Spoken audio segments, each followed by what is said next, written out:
First of all, I know this is a pain in the rear for some of you, and for me as well, but it's definitely worth doing.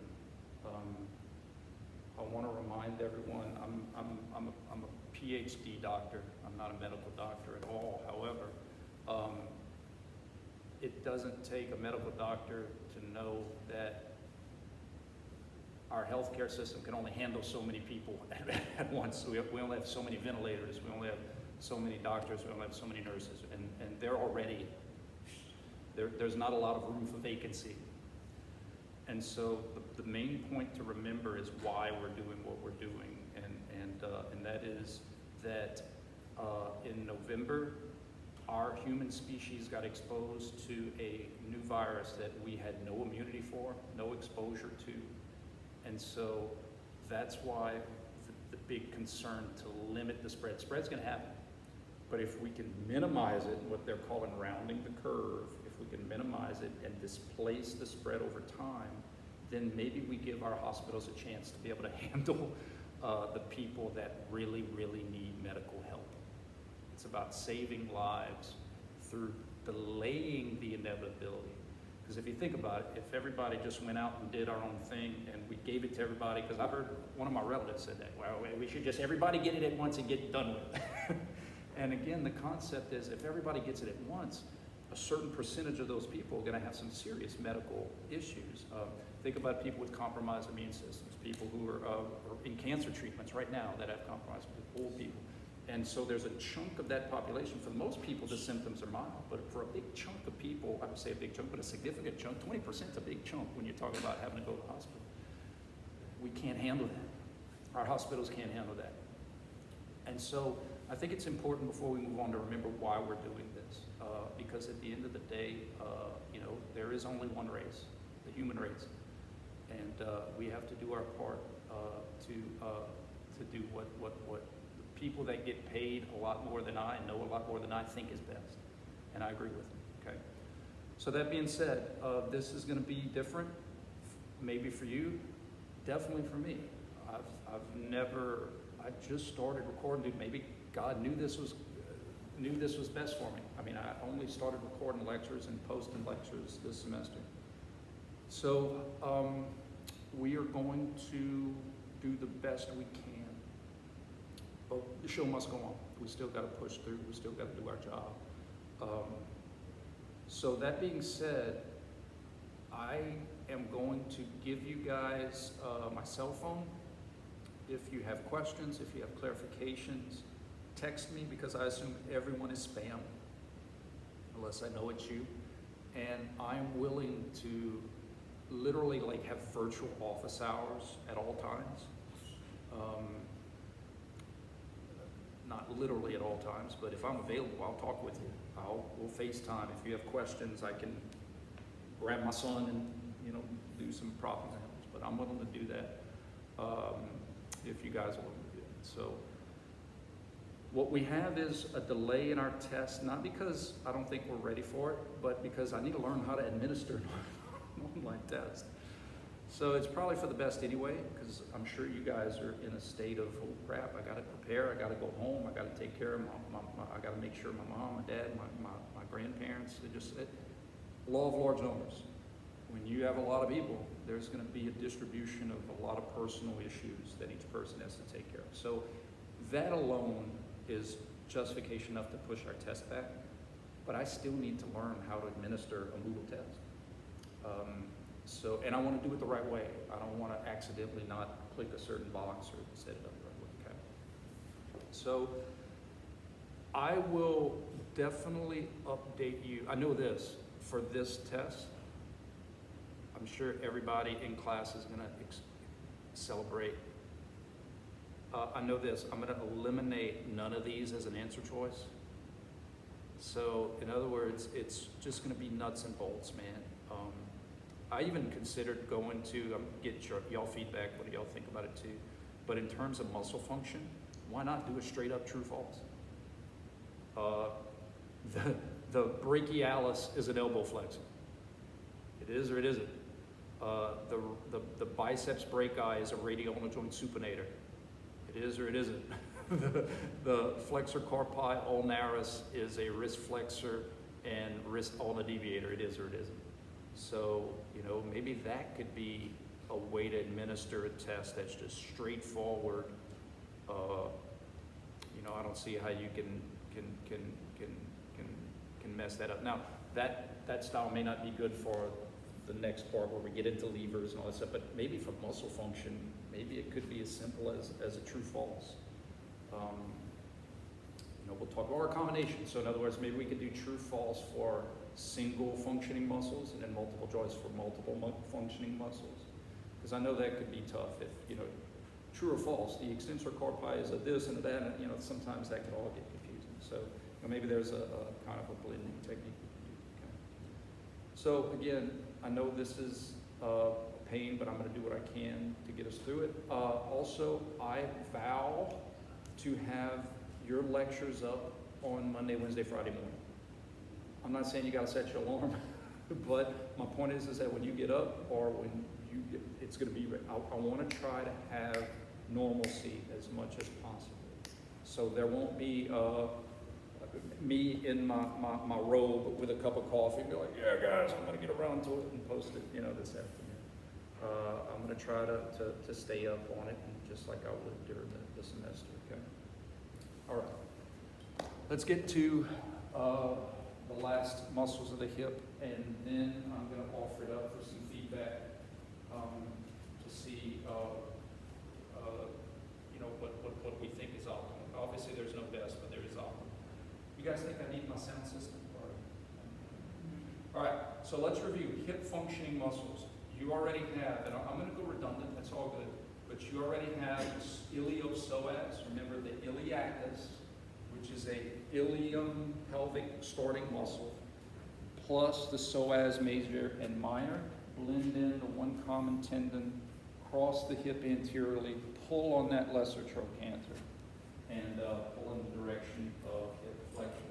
So in grad school, you may have to learn the different muscles, but in undergrad, I'm going to say, hey guys, those guys, they're sister muscles, they're pulling, not only pulling, to differentiate, other sister muscles don't have the same pull point like that. So that's why kind of at this one, they blend into the same rope, they're pulling on the same point.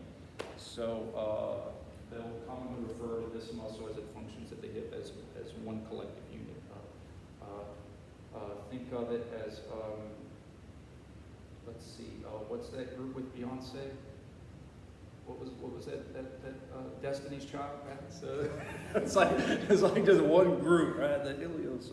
All right, shout out to Beyonce. Pectineus. Remember how I said this muscle, there's a little bit of an illusion to it because all you see is this two-dimensional view. The real obvious function is the adduction pull, right? Pulling in the direction of adduction. The less obvious is that this muscle starts in the front because it's on the pubis, right? So it's going to have an anterior draw to it, pulling forward. So hip flexor, hip adductor. Now, one thing I wanted to clarify last class is, you know, I tried to, sometimes I use analogies, sometimes they work, sometimes they don't. But one of the reasons the shoulder muscles and the hip muscles don't always work out perfectly is because of that big old neck, like the neck of the femur is different than the humerus. So because of that neck, you can literally have a muscle that crosses in the front, but yet crosses underneath. You know, and so that's why you kind of have these kind of unique, they look like they run the same at the shoulder, but remember, man, that neck kind of creates a really unique and different biomechanical advantage to some of those muscles. That's why it's not the exact same. Hey, pelvis, play neck. Sorry, all right, so we talked about sartorius, hip flexor, tensor fascia lata. You can see from this eye, you can see that's such a tough view. You know what view is easiest to see with the tensor fascia lata? I know they outlaw laser pointers, but I wish I had a laser pointer here. Is the abductor pull for the tensor fascia lata. Like that's the best view kind of from this picture is the lateral crossing nature. And remember in class, I said that tensor fasciae lata as a pelvic stabilizer is important because every time you weight bear and you're standing on one leg, your pelvis wants to pour water out the other side. And so having abductors like the tensor fasciae lata stabilize that pelvis as you weight bear. So this muscle gets recruited a lot as a hip flexor, as a hip abductor, and then there's obliquity to it. Let me pull up a colored photo.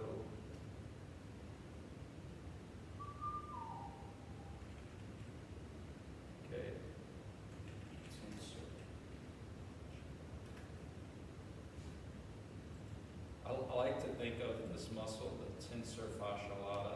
Tensor is just another word for pull, and it's pulling on your fascia, right? That iliotibial fascia, and lata a lot. Like I think it pulls on it a lot. This is kind of a cool view of it.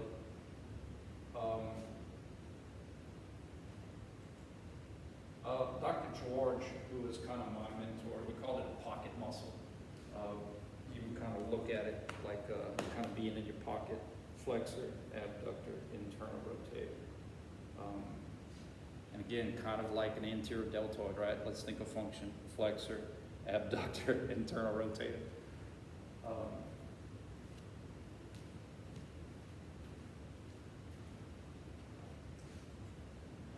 So like, how could I ask a true-false question different ways? So maybe I could say the tensor fasciae lata has 3 main functions at the hip. So that way, if you look at it, you could be like, boom, boom, boom. So those kind of questions can be useful. Okay. Rectus, we talked about the rectus several times, hip flexor, crosses in front. We talked about the hamstrings as hip functioning muscles, and I emphasized that it's only the biceps femoris. What we got? Long head, yeah, man. Make long heads great again at the hip. So biceps femoris, long head. So, man, what a scoundrel type true false question, right? The biceps femoris is a hip extensor. No. And it's not tricky if you know it's coming. And so if I tell you that it's coming, be prepared for it. Only the long head. So again, that sounds like, well, it doesn't sound fair. Basically what you're saying when you say the biceps femoris is a hip extensor is you're saying that the short head is a hip extensor. Because when you say biceps femoris, you're inferring both heads. So that's why it wouldn't be accurate, because you're giving credit for a function of a head that it doesn't. Okay? No different than saying the triceps brachii is a shoulder adductor. You know, no, only one of the heads is, so we got to just say, hey, that one head does. Another way of saying the exact same thing is the biceps femoris functions at the hip and the knee. And again, it's just the long head functions at the hip. Any questions, guys, before I move on? Please, now's the time, because I could definitely go over anything you need. Okay, we talked about our sharpshooter muscles, our external rotators primarily, working with a big, powerful gluteus maximus, but these are little muscles that cross laterally. An analogy is that it's infraspinatus teres minorish, laterally pulling right on the head, not on the neck, so they're just pulling in a direction of external rotation. Some extra stability in there as well. You have 2 gemelli, superior and inferior. You have 2 obturatus internus and externus. And then you have your quadratus femoris, a square-shaped femoral external rotator. And then you have the one that doesn't belong. I say it doesn't belong, that it's different, and that's the piriformis. All of those other muscles, if you look at their line of pull, horizontal, horizontal, horizontal, angle. So that piriformis being angled, the X component, the across component, has an external rotation pull, but the Y component has an abductor pull. And then I went into how piriformis is a common muscle with nerve problems, and that's because of the way that sciatic nerve runs some people. It runs, and we went into that kind of stuff last lecture as well. We talked about its switch. I thought it was cool, right? Switching function after you flex a certain amount. Because if you think about it, imagine flexing that hip, and then there's going to come a time where that muscle is literally all straight. It's just going to be an abductor. It's going to lose its spin function. So if you keep flexing it, then it's going to switch its function. It's going to become less and less external until you get it into a position where it's going to become internal. So if your hip is flexed, that's why you can stretch it when you externally rotate, because you switched its function.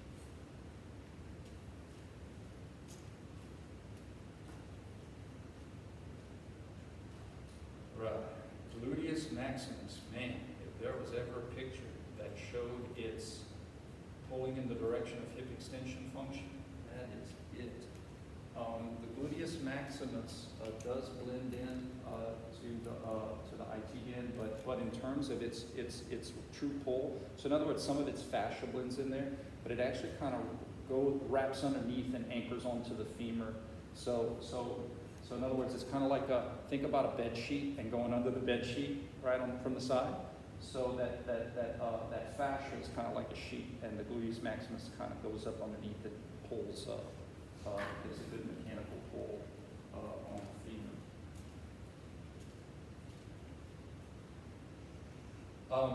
In addition to its hip extension pull, you can see its external rotation pull. So think of the gluteus maximus as a very, very, very, very, very, very, very, very, very, very souped up posterior deltoid, minus the abduction pull. And again, that has a lot to do with that surgical neck jetting out, where it doesn't pass over the top of the femur. It kind of passes literally parallel to the femur because of that surgical neck. So that's why it doesn't, so it has the extensor component of the posterior delt, the external component of the posterior delt. But again, that surgical neck kind of jets out that femur out, so the gluteus maximus kind of comes more parallel to it, not over the top of it, to want to pull in the direction of that abduction. Does everybody understand that? So like the femoral head would be here, and it would be out like this a little bit in the third dimension. So that gluteus maximus is kind of passing, not over the top of it, kind of more parallel to it.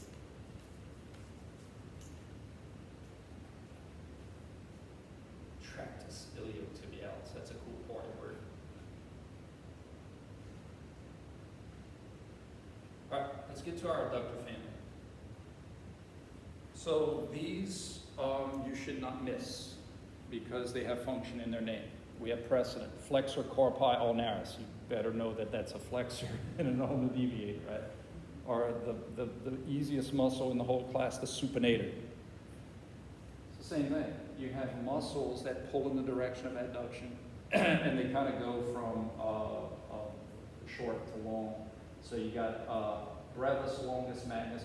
Minimus, this is an old picture. There's a lot of people the newer scholars think that the minimus isn't a separately innervated muscle, it's actually part of the brevis. So you won't see minimus in a lot of updated textbooks. It's just part of the brevis fan. And so you go brevis, longus, magnus. And then you have sledgehammer. Apple, banana, strawberry, sledgehammer, right? Gracilis. Part of the family, but goes off and crosses and does stuff in the knee, so it doesn't get the same adductor name. Lots of precedents. Vastus, vastus, vastus rectus. So very similar concept. And I think this is another, again, good callback to muscles and function and motion. So just because they have adductor in their name doesn't mean they're always going to be responsible for adduction, because we know these muscles, the eccentrics, can do abduction. The isometrics can have no motion at all. So why do they call them adductors? Because they're always going to pull in that direction of motion. Even though they don't cause that motion every time, even though they don't cause motion every time, they still pull that way.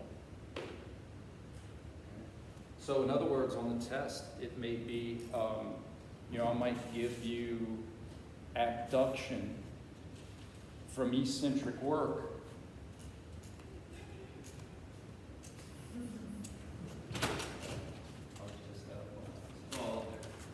There's no anything outside.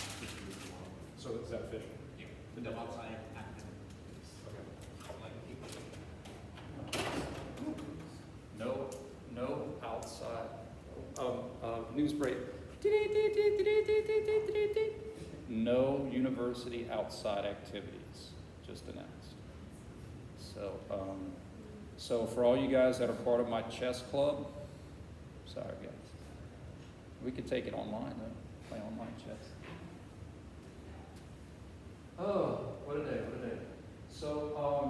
So what I might do on a test though is give you, like say like we're doing some Jane Fonda's, right? And we're like this. It's like I may say start, finish.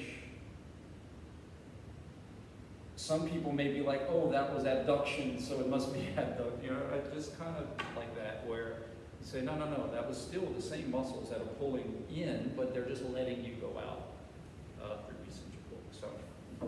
So, working eccentrically, these muscles still are adductors, right? Even though they're causing adduction or slowing down adduction. Right? So you got your adductor group, your adductor. All right, here's the toughest one, but it's not tough because you have precedent. This is a fan-shaped muscle called the gluteal medius and minimus. They are sister muscles. They don't insert in the same place, but they serve the same functions. And, oh, bro, this is my fault. Actually, I'm gonna go get it because I need my skeleton. I'll be right back.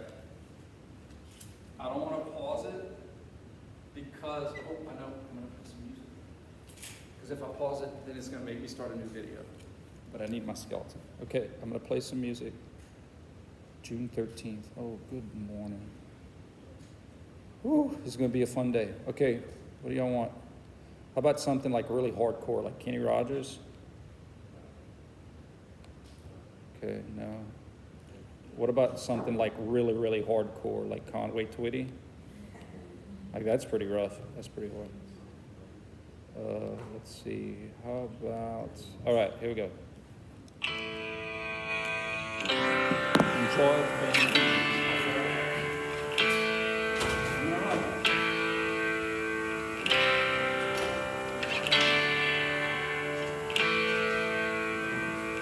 30 miles on the Gulf Stream, I hear the south wind moan. The bridge is getting lower, the shrimp boat's coming home.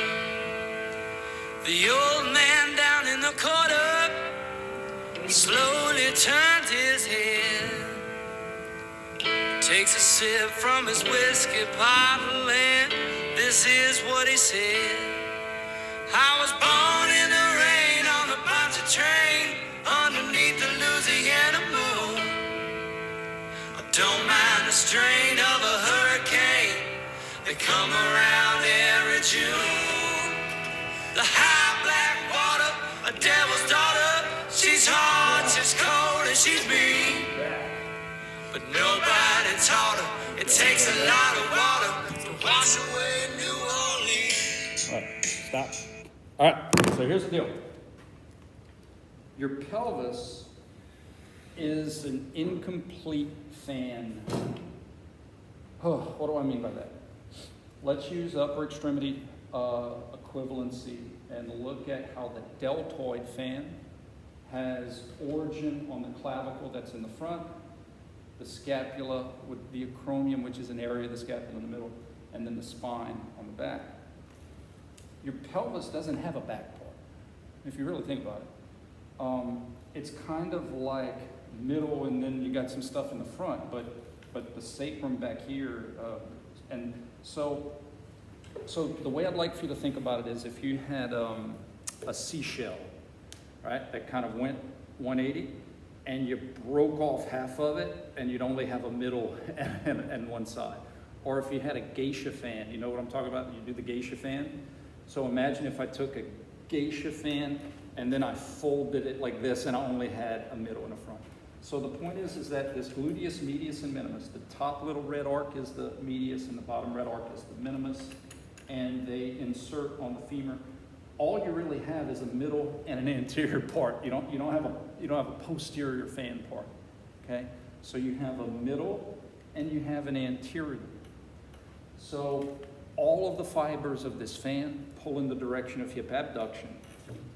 But having anterior fibers, you can kind of look at it as an anterior deltoid, in terms of abduction and internal rotation. It doesn't cross in the front. Remember, that neck kind of messes up some mechanical things. So here's the whole fan, abductor, anterior fibers, internal rotators. Okay? So if you look at your circles, how we're going to communicate abductor, internal rotators, gluteus medius and minimus. They're abductors because they cross lateral, and then you see the rotation. So, okay. However, this is where you guys need to draw right. It's not all of the fibers. It's just the anterior. And so you could either make a little note, you could shade it in, you could draw a dotted line. It's only the anterior. Is it the medius and the minimus? Correct. Good question. So it is both the medius and the minimus because they're sister muscles. We don't call them, we don't like say, we don't combine them because they have different insertions, but they have the same functions. So the anterior fibers of the gluteus medius and minimus. But guys, we have precedent for this. Upper pec, lower trap. I mean, even though it sounds different or it might be a new muscle, the concept's still the same. There are certain fibers. Remember, when motor units distribute from their nerves, their fibers, they don't spread out everywhere. They're in very small windows. So we can specifically just recruit certain areas of that fan based on fibers that we need. So upper pec, upper trap, anterior fibers of the gluteus medius and minimus. It's the same exact concept. So your internal rotators, for the purposes of this class, is going to be, it's kind of weird. You got your tensor fascia lata and the anterior fibers of the gluteus medius and minimus in anatomical position. You got a truckload of external rotators, but your internal rotators are predominantly your TFL and your anterior fibers of the gluteus medius and minimus. And so let's look at our circle and make sure that we covered everything. Okay? Let's see.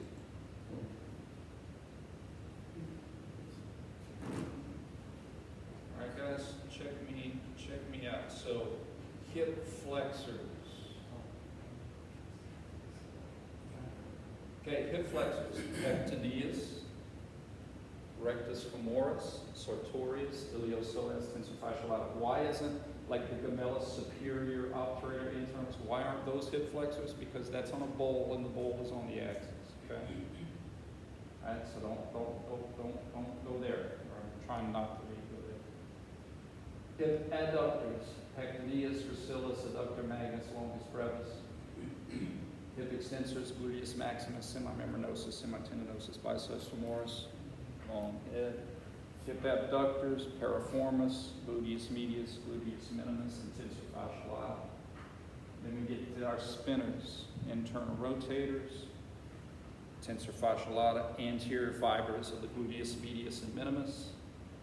Hip external rotators: gluteus maximus, piriformis, gemellus superior, obturator internus, gemellus inferior, obturator externus, quadratus femoris. Say that 5 times real fast. Okay? So again, feedback, man. Do y'all think that, let's do true false. Let's just see what this happens. The gluteus maximus is a hip flexor. False. Through eccentric work, the gluteus maximus is a hip flexor. False. Right? It's always going to be a hip extensor because that's the direction it always pulls. Now, can the gluteus maximus be responsible for hip flexion? Yes, through eccentric work. But in terms of what's its function, what direction of pull, it's always going to pull the same. Right? Okay? So again, it's something for us to consider. If y'all want a traditional test, because y'all are used to my multiple choice test, dude, I can give it to you. But if y'all want to kind of have a non-traditional, being able to answer them kind of maybe with having to spend less time thinking about it, then maybe we kind of think about it, this true-false mechanism for muscle function. Okay?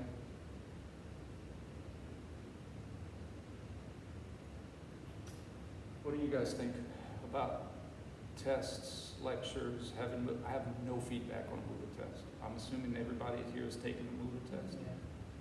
What do y'all think? Pros, cons?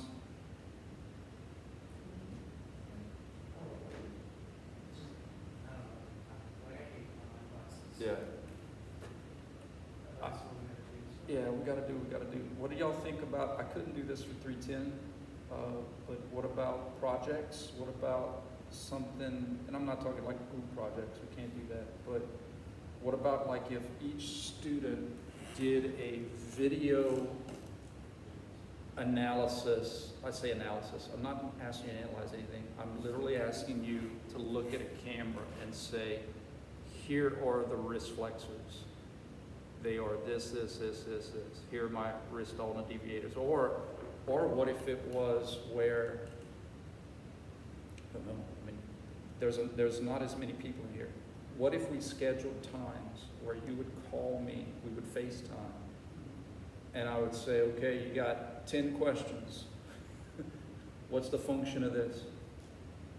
What's the function of, almost like an oral exam? No, not happening. No problem. We're just throwing ideas out. It's all good. It's all good. Can you add like, wonder if you, I don't know if you know this, but like the pictures, like just like how you normally do. I wonder if you could do that for a Moodle test. You know? Okay, so are you asking me like, Not the circles, but like an exercise or something. Yeah, I know, the visual people.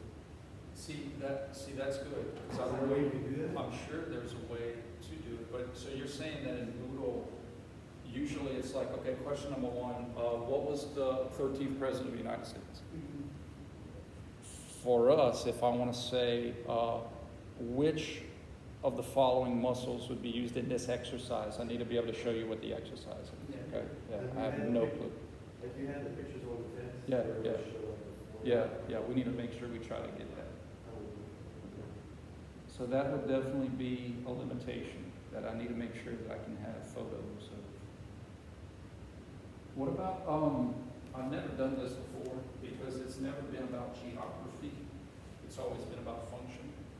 But what do y'all think about asking, like what if I put out a photo and said, what is this muscle? What is that muscle?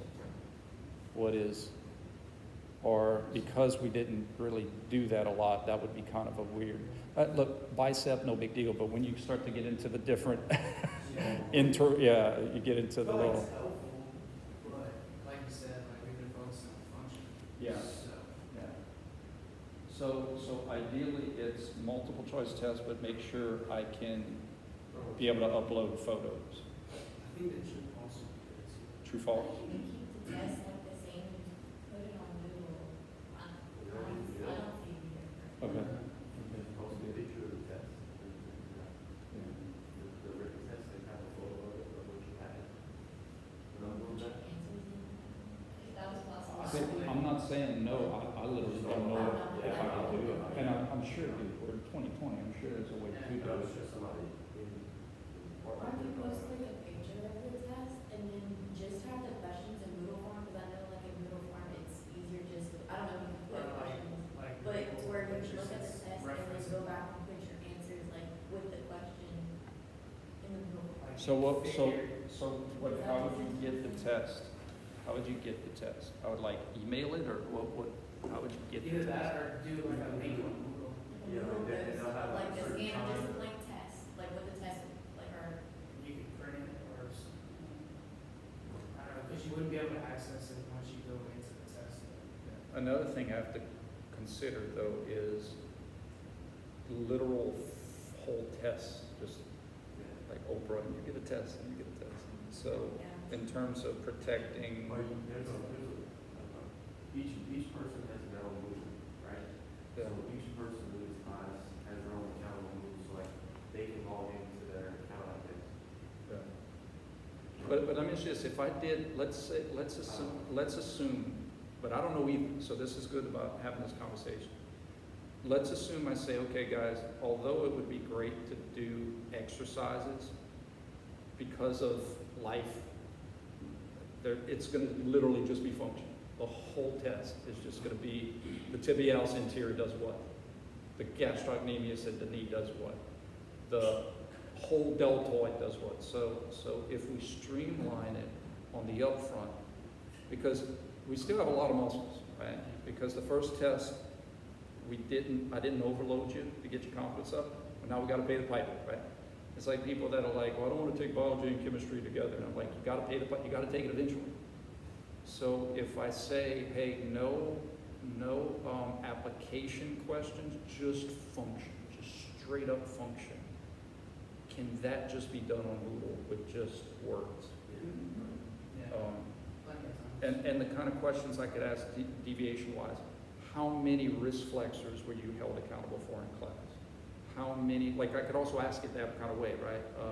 How many elbow flexors? How many supinators? How many, and then I could be like the brachioradialis in a fully pronated position is a, so I think there's a way that, not that it can't be done, but I'm so new to this, like I'm terrified to try to do anything outside of like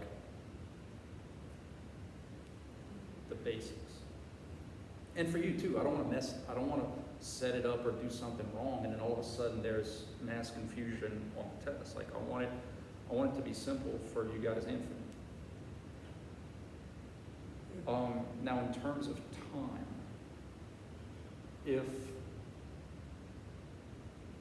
because we're not physically meeting anymore, I mean, we can give a test on a Friday, we can give a test on a Monday, we don't have to stick to the Wednesday is best. So, next Friday, get it over with, get it done. So it's cool, man.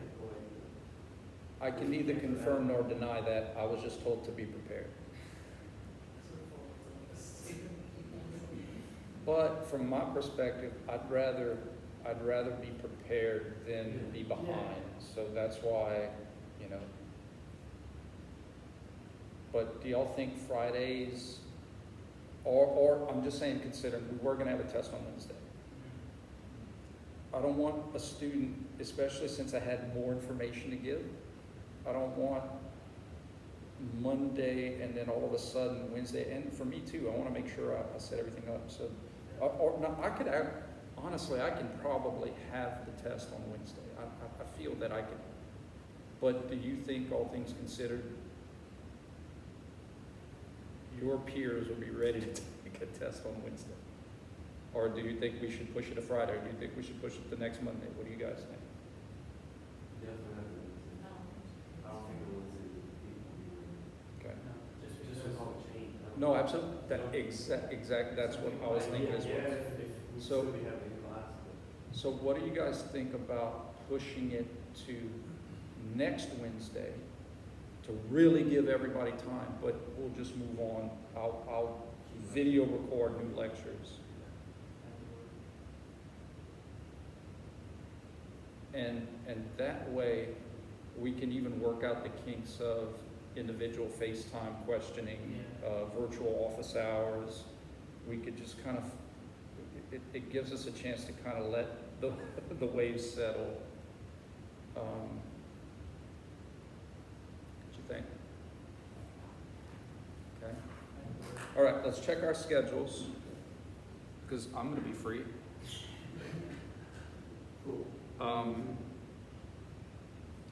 Okay, schedules, let's do our second test March 25th, okay? And it's gonna be on Moodle, be there or be square. And I'm gonna have it at the same time, so that way, again, so 8:30, I think what I've been told, I could set like the time window, and I would say, okay. So, and that may work out for the best too, because again, dude, maybe some people are moving, maybe some people are trying to get home. So let's just, absolutely, man, let's give time to get situated in whatever new routine we're gonna have. And exam on the 25th via the Moodler. All right, guys? Any other questions, clarifications? So it's gonna start at 8:30, like we have to be on Moodle at 8:30, correct? That's what I'm thinking, because at least that allows some normalcy. Like, in other words, you should have your schedule already open, 8:30. If I did it any different, then, well, I picked up this job, or now I'm helping, you know, I just figured that keeping it at the same time is probably the There's best. something better to the mood test. Like it's been over the course of the day, if that makes sense. Like you can open it at any time. Correct, but I have to also account for, not you guys, because y'all are diligent, but I have to try to also consider cheating and trying to make sure that whatever grades, whatever numbers are reported are genuine numbers. Because again, if you take it by yourself versus 10 other people who work together, that hurts your, that hurts your group. Yeah. So that was my intent, is to try to get everybody to do it at once. That works. Mix up the questions, so that way, you know, and so try to do what we can to administer a fair test, but administer a true test. Because at the end of the day, I think you know this, I want to help, and I want to make sure that the numbers are where I need to, so that I know how to help. I don't want any skewed, you know. So it'd still be an hour-long test if you did it an hour long, or 50? No, I'd give you an hour. I'd give you at least an hour. Well, you know, I don't think if it's gonna be that straightforward, I don't think you're gonna need. So like, I don't think you would probably need more than 30 seconds per question. 30 seconds doesn't sound like a lot of time, but if I say the triceps brachii at the elbow is an elbow flexor, I don't think you'd take a lot of time to be like, that's false. So, maybe 45 seconds, maybe a minute, but if these questions are gonna be what I think they're gonna be, it's gonna be boom, boom, boom. I did have one question about the muscle. Go ahead. So whenever you said the piriformis is a midway muscle, you're saying, so you say when you flex the hip, it changes function. It When changes- you get past a certain, Angle. yeah. So midway is kind of a bad thing, because for the I say a bad thing, it could be misleading, because the reason the brachioradialis is called the midway muscle is because it specifically switches functions at midway. So when I say midway muscles, it's more to say, hey, it's similar because it can switch function, but not necessarily halfway through a range of motion, right? So the concept is that your piriformis kind of runs something like this: lateral pull, external rotation. When my femur lines up with it, there's no more rotation. It's just this. So when I go past it, now its pull is of being an internal rotation. So down here, it's pulling like this, but when I switch its function, it's pretty cool, huh? Yeah, I was like, I'm ready, I was like, Yeah. And you know, I try not to overburden you guys with those kind of muscles, but I definitely want you to know that they are aware, or you be aware of them. Because again, when you're working in the real world, there may be certain muscles that you think you're lengthening, but you're not in the right position to lengthen them, and so kind of stuff. Claudia, Clarification, please. the iliopsoas and sartorius, it sits the line of abductor, so it's just flexor? So the specific way of saying it is that it sits on the anterior posterior axis, so therefore it has no lateral nor medial crossing. It doesn't sit on the outside of class, on the inside of class, it sits in the middle of class. Now, it sits in the front of class, so it pulls forward, but there's no lateral nor medial crossing. So it's just either flex. All right, we're good? yes, sir. All right, guys, thank y'all for coming in.